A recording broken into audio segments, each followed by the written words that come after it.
Before you leave a comment, take note that the title is in quotes. I don't actually think that there's no such thing as a good Sonic game. This is just something that I hear from a lot of people, and I want to talk about what might be turning them away from some of the great Sonic games. Clearly, I'm a Sonic fan. I wholly acknowledge that there are some terrible Sonic games out there. I won't even say that a majority are good. There are a lot of bad ones, but every bad release doesn't negate a good one. Just because Sonic Unleashed exists doesn't mean that Sonic Colors doesn't.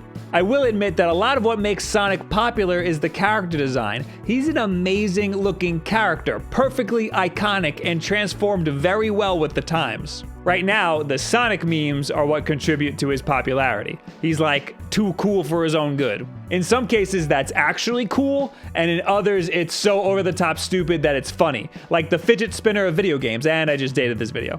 I'm sure that you've heard people say that there are no good 3D Sonic games. That I can kind of understand. The transition from 2D to 3D was rough on a lot of franchises. I've defended Sonic Adventure 2 before on this channel, a long time ago. It's not the best game, but it was a good game for the time that it was released. Sonic Adventure 1 is a lot harder to defend. Sonic Generations is probably the best Sonic game to have come out in the last 10 years. Sonic Forces looks like just an extension of that, further catering to the fan base by adding a custom hero, which just adds fuel to the meme fire. But I want to talk about the people who don't even like the 2D stuff, like one of my favorite games of all time, Sonic 3.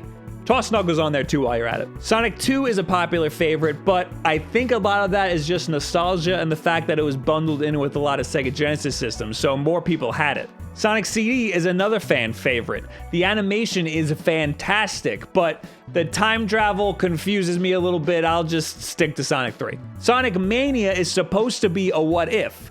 What if there was a game between Sonic CD and Sonic 3? It's the perfect formula, so naturally, this sparks the debate. Has there ever been a good Sonic game? I think that there's a misconception about Sonic games that contributes to this argument. It's marketed as being all about speed, and it's easy to want to power through a level as quickly as possible.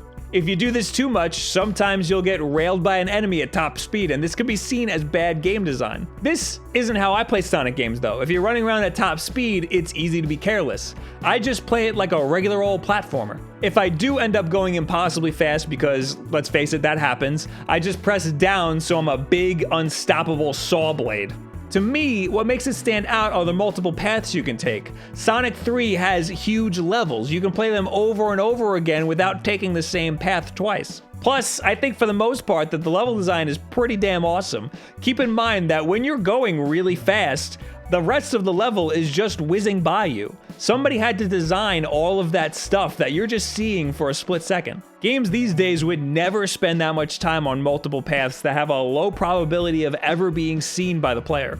I remember watching somebody, who will remain nameless, streaming Sonic 3. They openly did not like Sonic games. I think they tweeted, "Hey, come watch me play this game that I hate." He fell into a spike pit in the second ice cap zone and couldn't jump out of it.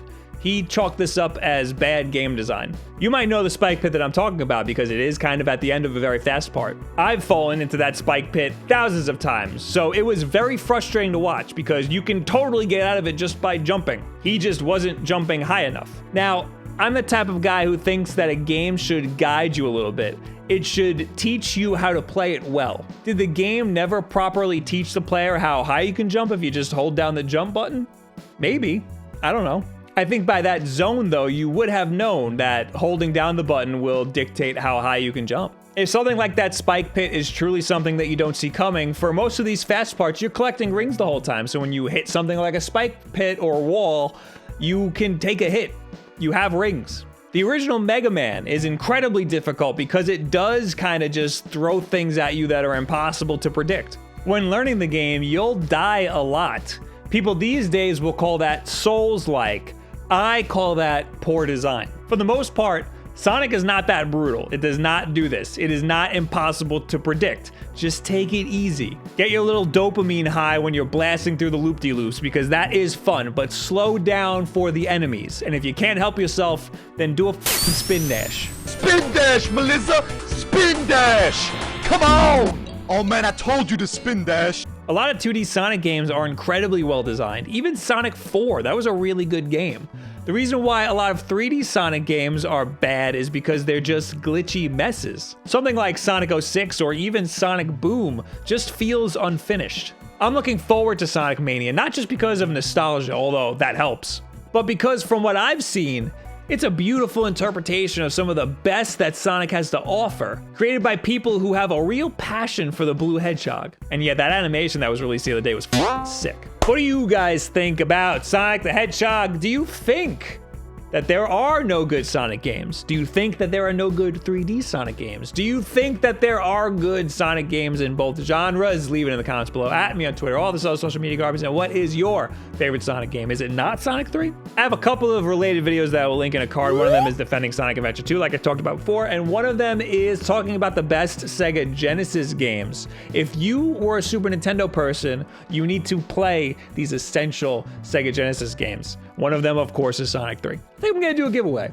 I'm gonna give away 4 Sonic sketch cards. And since I'm just gonna toss it in an envelope, anybody can win. So all I have to do is be subscribed and leave a comment below, and I'll draw something up for you. They might look a little different than this because they're all gonna be unique, but you know, you get the idea. Next week is E3. The upload schedule is going to be weird. I'm going to be uploading a lot of videos. I don't know if I'll have one early in the morning on Tuesday, but it might be later in the day on Tuesday. I'm hoping. I'm going to be uploading all throughout my experiences throughout the week. So stay tuned for that. You're going to get a lot of videos. Make sure you subscribe for that. Normally, we always have new videos every single Tuesday, Wednesday, and Thursday, and Saturday. Wednesday nights is Wulff Den Live. This week, 9:00 p.m. Eastern Time, we will be talking about E3, our predictions and the rumors and whatnot. It's a little E3 pre-show. Anyway, that was a lot of little information for you. Thank you guys very much for sticking it out through this whole thing, and have yourselves a good week.